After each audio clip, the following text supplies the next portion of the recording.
bienvenidos a Charlando con Cervantes, el programa que les ofrece una serie de entrevistas con destacadas personalidades de la cultura de los pueblos hispanohablantes. Están con ustedes, como de costumbre, José María Conjet, del Instituto Cervantes. Y Raquel Chan Rodríguez, de City College y de la Universidad de la Ciudad de Nueva York. Hoy le damos la bienvenida a nuestro programa a Román Chalbaud, dramaturgo y cineasta venezolano. Bienvenido, Román. Muchas gracias de estar en este programa con ustedes. Quisiera comenzar preguntándote o conversando contigo sobre tu época en que empezaste a escribir crítica cinematográfica, cuando eras un joven de 17 años, todavía somos jóvenes, pero en ese aspecto, 17 años, la cronología, ¿cómo te relacionaste con este medio cinematográfico? ¿Qué te interesó en el cine? Sí, ¿Por qué? Desde muy pequeño me gustó ver cine, y cuando tenía 5 años vi Tiempos Modernos, y Frankenstein, y Morena Clara, y el cine me apasionó. Cuando yo llegué a Caracas, porque soy de una ciudad llamada Mérida, del interior de Venezuela, seguí mi pasión de ver cine y también de ver teatro paralelamente. Y fue muy curioso que me relacioné con los medios a través de las películas que se hacían en Bolívar Films en aquella época, y empecé a escribir críticas y yo las mandé por correo al Nacional. Y sin yo querer, me convertí en el crítico de cine del Nacional. Nunca pasé por allá a cobrar, nunca. No sabía que pagaban por eso. Y mi sorpresa fue cuando todos los jueves en el papel literario del Nacional veía mis críticas publicadas. Qué gran satisfacción tendrías. Enorme. Y sí. Trabajabas gratis. Sí. Un joven que venía de Mérida, una ciudad de la zona andina, Sí. llegar a ser publicado en el Nacional tan tempranamente. ¿Cómo afectó tu ego? Mi ego no se afecta fácilmente, me pareció una cosa natural. Natural. Por lo menos entrabas gratis al cine, ¿o no? Sí, entraba gratis al cine porque tenía un carnet de 2 cines cercanos a mi casa y podía entrar con ellos. A veces tenía que ver la misma película varias veces porque la repetían y me gustaba tanto que la volví a ver, Yo creo que así aprendí a hacer cine. Dicen que Orson Welles, para ser el Ciudadano Kane, vio La Diligencia 17 veces o 42 veces para estudiar los cambios de plano. No sé si será verdad. Tú eres dramaturgo y eres un director de cine reconocido. Lo curioso es que muchas de tus películas se basan en obras de teatro, que son también tuyas. Tu primera película, Caín adolescente, se basaba en una obra de teatro. Estos días, cuando hemos hablado tú y yo, me has comentado de qué forma adaptas el teatro al cine para que no parezca teatral, pero es verdad que muchas veces ves películas que se basan en obras de teatro y te aburren porque dices, pues, ¿cómo se nota que eso está basado en algo en un escenario? ¿Cómo te las arreglas para que tus adaptaciones cinematográficas de tus obras de teatro no se les note la carpintería teatral y sean cinematográficas? Pues lo que hemos hecho con mis otros guionistas, porque siempre he tenido, yo llamo a otro guionista para que trabaje conmigo, me gusta mucho trabajar con otro compañero, es decir, ¿de qué se trata La quema de Judas, por ejemplo? ¿Y cuáles son sus personajes? Y hacemos una sinopsis del argumento, de los personajes, y decimos, vamos a escribir un guión cinematográfico sobre ese argumento con esos personajes. De manera que, por lo general, no usamos los diálogos de la obra de teatro, sino algunos muy escogidos. Y, bueno, los personajes siguen existiendo, pero hacemos una estructura totalmente cinematográfica, porque el cine es una cosa y el teatro es otra. Quiero quedarme un momentito en Caín adolescente, que presenta una transición importante en tu obra. Aquí abandonas, como conversábamos antes, temas de lo que podríamos decir costumbrismo, para crear personajes, imbuirte en temas más universales. Entonces, lo que quería preguntarte específicamente es, ¿qué te hace dar ese paso? El porqué de esta evolución bueno, en realidad en Venezuela se escribía teatro costumbrista, y cuando llega Alberto de Paz y Mateos, un republicano español maravilloso, poeta, que nos enseñó a amar a García Lorca, a Cervantes y a O'Neill, y yo hacía de extra en las obras que él montaba, ¿verdad? Con él aprendí como lo del nuevo teatro. Yo en realidad nunca escribí obras costumbristas, sino mis antecesores. Y Y entonces mi primera obra, Caín adolescente, fue mi primera obra larga. Antes escribí solo una, Muros horizontales, en 1953, que era poética, pero poema en prosa, y que tenía un acto, duraba 35 minutos. Pero Caín adolescente agarró lo vernáculo, el problema nacional, pero con un lenguaje universal. Y yo creo que yo se lo agradezco mucho a O'Neill, a Arthur Miller, a Tennessee Williams y a García Lorca. Creo que fueron las grandes influencias que yo tuve, claro, cuidando de no parecerme a ninguno de ellos. Además de escribir teatro, diriges tus propias obras. Sí, las tuve que dirigir porque cuando yo escribí mi primera obra, Muros horizontales, busqué a alguien que la dirigiera y todo el mundo se negó, los directores ya consagrados.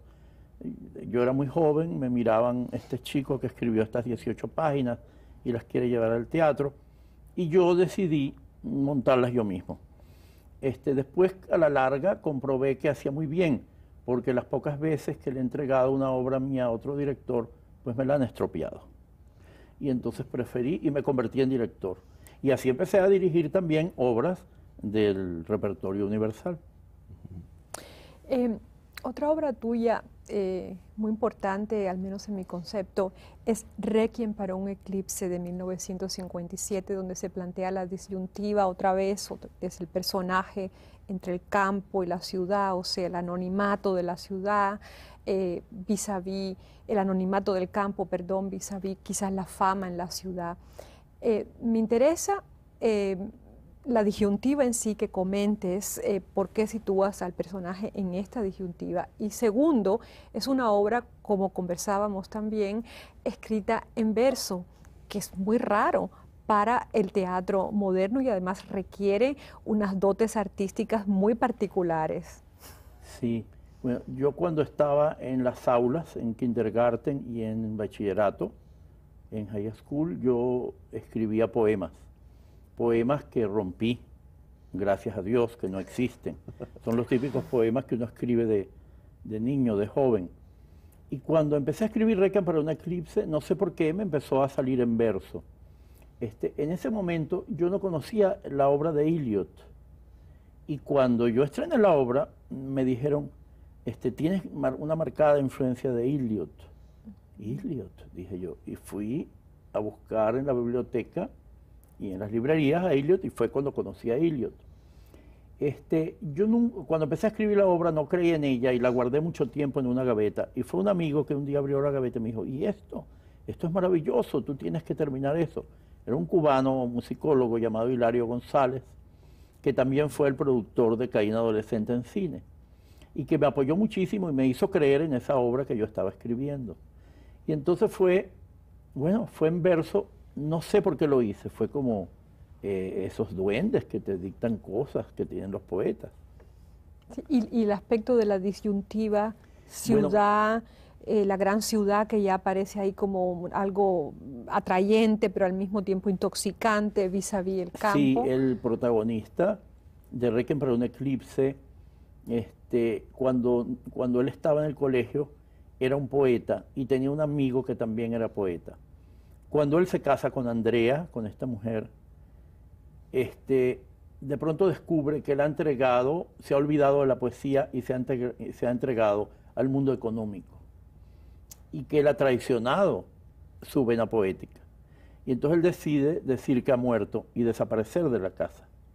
Pero él no ha muerto. Entonces hay un ataúd con un entierro metafórico, ¿verdad? Pero en realidad él no ha muerto. Él ha matado la imagen comercial de él mismo. Esa es un poco la síntesis del tema. Del tema. Y la originalidad es tremenda de la manera que lo haces, ¿no? Que representas esta disyuntiva en la obra. Sí, es una obra que cuando se estrenó en 1959, cuando estábamos ensayando la obra, me pusieron preso la Seguridad Nacional en la época de la dictadura, porque se comentó que la obra era terrible. Y la dictadura de Pérez Jiménez. De Pérez Jiménez, sí. Y estuve preso y no pudieron estrenar la obra. Y yo salí el 23 de enero, el día que la dictadura cayó, y estrenamos la obra en marzo. La protagonista era Juana Sujo, esa actriz argentina que tanto hizo por el teatro venezolano. Cuando uno repasa los personajes que pueblan tus obras de teatro y tus películas, llama la atención la enorme cantidad de personajes marginados que hay en ellos. Tú eres un poco, has sido un poco la voz de los que no tienen voz. En tus películas y en tus obras de teatro hay delincuentes, prostitutas, chulos, desgraciados. ¿Por qué este interés por los personajes que viven un poco al margen de la sociedad? Me parece unos seres maravillosos, me parecen unos seres que tienen una riqueza enorme, humana y espiritual. Me parece que, como dice Buñuel, son los olvidados, ¿verdad? Y como yo detesto las injusticias desde muy pequeño, porque viví muchas injusticias, y además como yo viví al lado de toda esa gente, al llegar desde Mérida yo viví en pensiones, viví en barrios populares, me dediqué en liceos públicos, ¿verdad? Tuve un contacto directo con ese tipo de gente, ¿verdad? Y entonces me parece que se ha cometido muchas injusticias y que son muy ricos en sentimientos, en ideas. Hay muchos poetas frustrados, ¿verdad? Dentro de esa gente. Y siempre me han inspirado. Bueno, siempre la transgresión de la ley ha inspirado desde Sófocles hasta Shakespeare y Dostoyevsky y toda la literatura, menos Corín Tellado, hablan sobre la transgresión de la ley, ¿verdad? Porque es apasionante, ¿verdad? Cuando en Crimen y Castigo el hombre mata a la vieja con un hacha, ¿verdad? Entonces, o cuando Edipo se arranca los ojos, o cuando Hamlet por fin comete su venganza, ¿verdad? Entonces,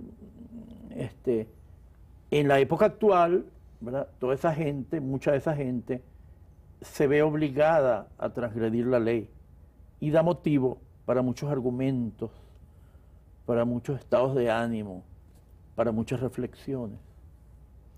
En cuanto hay otra temática que yo creo que es también el subtendido de muchas de tus obras dramáticas. Estoy pensando en La Guerra de Judas y Los Ángeles Terribles. Yo encuentro que hay humor, como comentamos, pero hay también pesimismo, donde los personajes están puestos en disyuntivas a veces terribles, tienen que hacer decisiones, están rodeados a veces de problemas y a los cuales no se les encuentra salida. ¿Por qué abunda esta temática como en tu obra? ¿Qué quieres dar a entender a través de estas situaciones dramáticas? Sí, bueno, en general yo soy un pesimista optimista, porque yo siempre termino riéndome y mis personajes se ríen de sus propias tragedias, de sus propios dramas, pero evidentemente es imposible no reflejar todo el pesimismo que encierran sus vidas, toda la dureza, ¿verdad?, que a ellos les toca vivir. Pero siento que a través de mi obra y a través del humor se puede vislumbrar que hay una esperanza, la esperanza en el ser humano. Yo creo en el ser humano, yo creo que un ser humano puede mejorar, yo creo que un ser humano, si es educado, si es culturizado, ¿verdad?, si le llega la mano que lo ayude a educarse, a culturizarse, tiene la sensibilidad para mejorar. Lo que pasa es que muchas veces falta esa real mano, ¿verdad?, y ese real apoyo. En Venezuela, por ejemplo, la labor que han hecho con los niños de las orquestas, ¿verdad? Y entonces hay 40 orquestas juveniles que han tomado niños desde pequeños, desde edad pequeña, y que ya tocan Beethoven, y tocan Mozart, y tocan Tchaikovsky, ¿verdad? Y son niños que jamás se les había ocurrido ponerse a aprender a tocar violín, pero cuando hay alguien que dice vamos a emprender esta tarea, toda esa gente es muy rescatable en todo el mundo. Faltaría un poco de más ayuda en ese sentido para la gente humilde. Entonces, la representación de esta problemática es una manera de comunicarle al público la rescatabilidad, la posible solución a esos problemas que aparentemente parecen sin tener solución en la obra?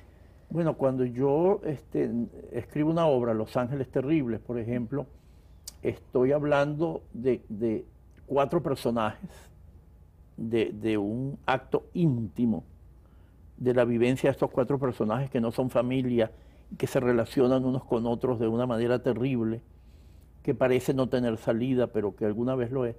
Pero de ninguna manera yo en mis obras trato de dar un mural definitivo y absoluto de si eso puede tener salida o no, ¿verdad?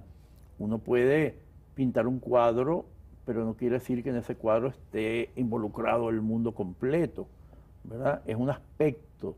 El espejo refleja una parte de esa naturaleza, ¿verdad? Pero sí, yo soy optimista en el fondo. La crítica cinematográfica suele señalar La quema de Judas como la primera película tuya en la que aparece lo que conocemos como el estilo Chalbot, un estilo que culminaría en el pez que fuma, ¿no? Es una mezcla, es un estilo desgarrado, realista y al mismo tiempo simbólico, trágico pero con mucho humor.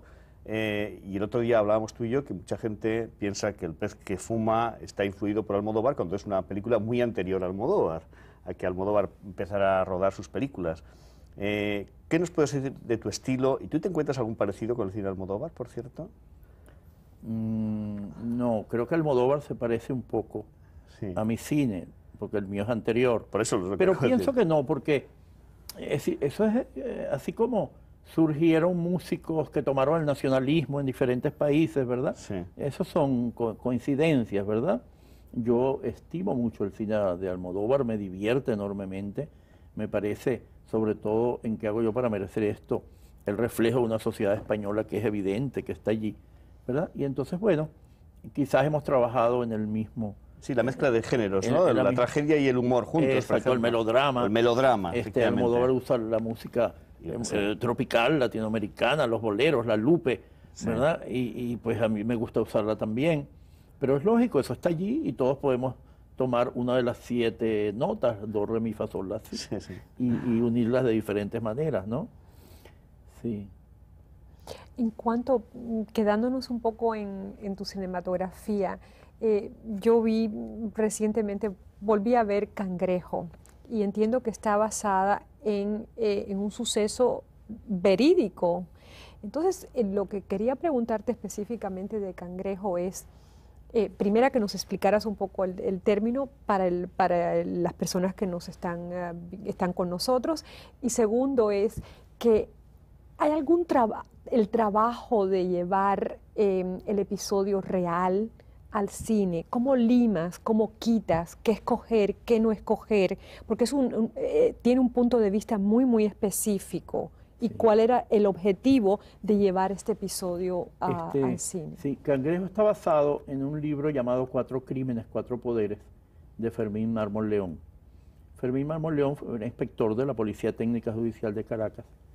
Y él escribió ese libro, que fue un bestseller, porque él demostraba en ese libro que él se había encargado de 4 casos y que los diferentes poderes habían dejado en libertad a los que él considera asesinos. Era el poder político, el poder económico, el poder eclesiástico y el poder militar. Y entonces había unos chicos de la alta sociedad que los montaron en aviones, se escaparon y no hubo culpable ante el crimen que habían cometido. Un sacerdote que había matado a su hermana, que también salió en libertad, que está en libertad.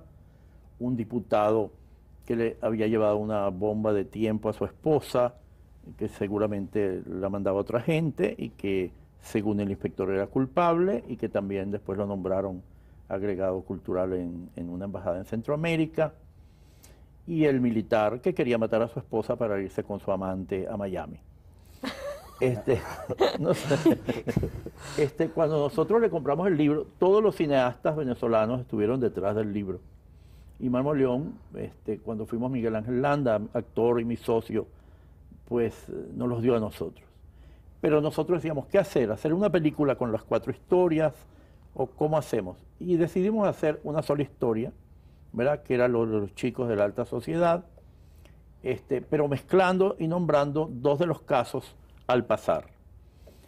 Para escribir el guión, yo llamé a Juan Carlos Llené, un célebre dramaturgo y guionista argentino que estaba viviendo en Venezuela y que era muy famoso porque había levantado un canal de Buenos Aires con un programa llamado La Cosa Juzgada, El Caso Juzgado. El Caso Juzgado eran crímenes de la vida real que él dramatizaba cada semana de una manera maravillosa porque tenía el métier de eso, ¿no? Entonces, él escribió el guión y para escribir el guión, Mármol León, autor del libro, nos permitió entrar en los verdaderos expedientes para saber muchas cosas que no había puesto en el libro. La película fue la más taquillera del año, no solo en Venezuela, sino en muchísimos países. La gente dijo que era una película localista, la gente en Venezuela, algunos críticos, y se equivocaron porque es la película que yo más he vendido a Italia, a Alemania, a España, a China. ¿Por qué? Porque ese caso puede pasar en cualquier parte del mundo. Puede pasar en Nueva York, puede pasar en México, en cualquier parte del mundo. Y fue la película más taquillera del año, no por la forma en que yo la hubiera hecho, que la hice correctamente. No es una película muy personal desde el punto de vista cinematográfico mía. Me encanta el género policial, leo mucho a Simenón sobre todo, y me encantan las películas de Hitchcock, y lo que hice fue cumplir cinematográficamente con contar el relato, ¿verdad? Pero la gente sabía, aunque los nombres estaban cambiados, de quién se trataba, ¿verdad? Y hoy en día, esa gente, que seguramente es culpable según Mármol León, que se queda en entredicho como tú viste al final de la película, pues no volvió al país y no sabemos dónde está. Hay un tema que me parece recurrente en tu cine. Es el del hombre que arruina su vida profesional, su vida social, su vida en general, por una pasión. Esto se repite en muchísimas películas tuyas. ¿Te has dado cuenta? ¿Es voluntario? No me había dado mucha cuenta. Pero te has dado cuenta, es el tema. El otro día hablábamos, bueno, en la Gata Borracha. En la Gata Borracha, sí. Carmen, tomas tú el mito de Carmen, que es el mito de un hombre que queda destrozado por su enamoramiento de la chica que vende, en tu película, vende tabaco en una tienda. Es el caso, en cierto modo, del pez que fuma. Y de Manon también, de Manon. De Manon del Abate Prevost. Pues fíjate que yo lo que pienso, me hace reflexionar, es que yo siempre desde muy joven odiaba de que el materialismo estuviera en primer lugar en el mundo. Y quizás por eso esos temas me han interesado siempre. De gente que se pierde por cosas materiales. Las cosas materiales pueden ser dólares, pueden ser pasiones carnales, ¿verdad? U otras cosas similares. Y entonces, claro, es eso, es que el hombre debería de volar más alto, de apuntar más alto y no perderse por esas cosas materiales, ¿verdad? Porque es una lástima, ¿no? Al mismo tiempo, estos casos de amour fou, que es lo que se trata, están muy bien descritos, yo creo que incluso con cierta simpatía en tu cine. Sí, porque yo pienso siempre que los seres humanos, aunque sean criminales y aunque lleguen a hacer cosas terribles, hay algo humano en ellos y siempre hay como la comprensión de por qué hacen eso. Por supuesto que no justifica el hecho cometido, ¿verdad? Pero escudriñarlos desde el punto de vista humano, por qué llegaron a eso. Y además ya al llegar a eso es una tragedia y un castigo tan grande, ¿verdad? Que entonces lo que merecen, pienso yo, es compasión. En el caso de la Gata Borracha, por ejemplo, creo que uno llega a comprender a este burgués empleado de banca que abandona a su familia burguesa, que era bastante insoportable, por la chica del bar, ¿no? Yo creo que era mejor vivir con la chica que con la familia de él. Pensaba yo. Pero, lo que tú dices. No nos queda mucho tiempo, pero tenemos todavía unos minutitos para preguntarte sobre proyectos. ¿Qué proyectos tanto dramáticos como cinematográficos tienes en...? Bueno, hace 2 semanas se estrenó en Caracas mi nueva película que se llama Pandemonium, la capital del infierno. Estoy contentísimo porque siempre se dijo que El pez que fuma era mi mejor película y cada vez que yo hacía una película, y El pez que fuma es del año 75, Decían, es muy buena, pero no es mejor que El pez que fuma. Parece que se ha roto el hechizo. Ah, qué bien. ¿Verdad? Ya la espada de Damocles no existe y Pandemonium, según toda la crítica y la gente pensante y los intelectuales y los amigos y los enemigos, más importante, es mi mejor película. Entonces estoy contentísimo por eso. Esta película ahora va a comenzar su carrera de festivales, está teniendo también éxito de público, aunque es una película muy poética, como está basada, ¿verdad?, en hechos que la gente conoce, en los mismos personajes marginales, y entonces tiene una sólida base popular. A pesar de que se eleva poéticamente, yo siempre creo que el pueblo entiende la poesía, siempre lo creo. Ahora estoy preparando un guión de una película con Gustavo Michelena sobre una obra mía teatral, mi última obra teatral, que se estrenó el año pasado en el Ateneo de Caracas. Se llama Reina Pepeada. ¿Reina Pepeada? Sí, Reina Pepeada. En Caracas se comen las arepas y se llaman tostadas y pueden venir rellenas de queso, de carne, de lo que tú quieras. Y la Reina Pepeada es ensalada de pollo con mayonesa y aguacate. Es una delicia. Y mi obra es cómica, también tiene un sabor un poco amargo en algunos momentos, pero decididamente es una comedia más que las otras. Fue un éxito teatral enorme y estamos haciendo la adaptación cinematográfica y bueno, pensamos filmarla cuando consigamos un coproductor. Tenemos un minuto, pero hay que hacerte una última pregunta sobre tus actores, porque uno tiene la impresión cuando ve tu cine de que que es una especie de familia. Son siempre las mismas caras, es Miguel Ángel Landa, Orlando Urdaneta, Hilda Vera. ¿Cómo es tu relación con los actores? Parece que excelente, ¿no? Sí, mi relación es excelente. Yo amo profundamente a los actores, y no solo a los actores, a los técnicos y a todos los que trabajan conmigo. Yo pienso que el hacer teatro o cine es un acto de amor y que debe ser una maravilla trabajar entre todos. Y se logra crear un ambiente de misticismo, de fe, de alegría en lo que se está haciendo, que todo el mundo se contagia. Y creo que es la manera de trabajar. Muchas gracias por acompañarnos, Román, por hablarnos con tanto cariño y entusiasmo de tu obra y de tu trabajo. Y gracias por estar con nosotros. Recordar, aquí tenemos cine y tenemos teatro, tampoco muerden. Muy bien. Deseamos que estén de nuevo con nosotros charlando con Cervantes en el próximo programa. Hasta entonces.